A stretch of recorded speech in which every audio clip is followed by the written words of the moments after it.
The government. It loves you and wants to keep you safe and well. It even wants to make paying taxes, fines, and court costs easier for you. How? Well, you'll need to meet your straw man. He was born the same day you were. He looks like you, has the same name, and lives in your house, but you never knew he existed. You will have even paid his parking tickets or taxes. The worst part? He's been dead from day one. From every birth certificate, a legal personality, or legal fiction, is created with the same name to confuse little old you into thinking it's you. So, there is a human you and a paper you, or as it's commonly known, a straw man. So when it seems like government officials, court clerks, or the police are speaking English, they aren't. They're speaking legalese, designed to make you agree to verbal and written contracts without even knowing about it, all spun from Black's Law Dictionary. For example, when the police say, "Do you understand?" you'll say, "Yes." What they are really saying is, "Do you stand under our authority?" Oops-a-daisy, you just created a verbal contract with them. Oh, you clever government. Did you know that whenever you register something, you are handing over title to the person you register it with? That's right. Whenever you register something with the government, they assume it belongs to them. Registered your car? Super! Now you are the registered keeper of your vehicle, and the government can crush it when you don't pay your, straw man's taxes. Expecting a new bundle of joy? Well then you need to register your little darling with a birth certificate.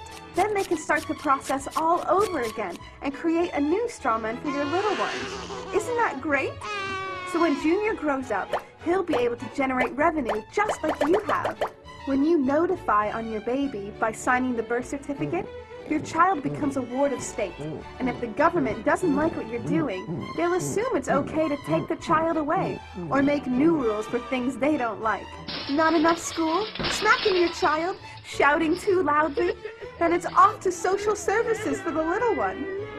When you get a bill, it's sent to you, but belongs to your straw man, not you. That's why bills, fines, and summons start with Mr., Mrs., or Ms. Sometimes you'll see your surname in capitals, just like on a gravestone. That's because your straw man is dead, and just a silly piece of paper, created before you could comprehend or even consent to it.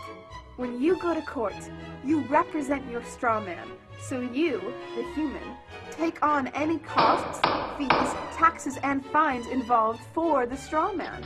The human you doesn't even need to pay them. But you made a contract with the court by appearing on behalf of your legal personality or straw man, just like the government knew you would. Confused? Well, don't worry. The government doesn't want you to know anyway. If you knew, you'd stop paying things like council tax and parking tickets. Because when you go to court, you are representing your straw man. You are you, alive and made of flesh and blood. Your straw man, or legal personality, is a piece of paper created from your birth certificate. And you think it's you. What a silly Billy. Would you like to know more? Well then go over to tpuc.org. Get up, get informed, and get real.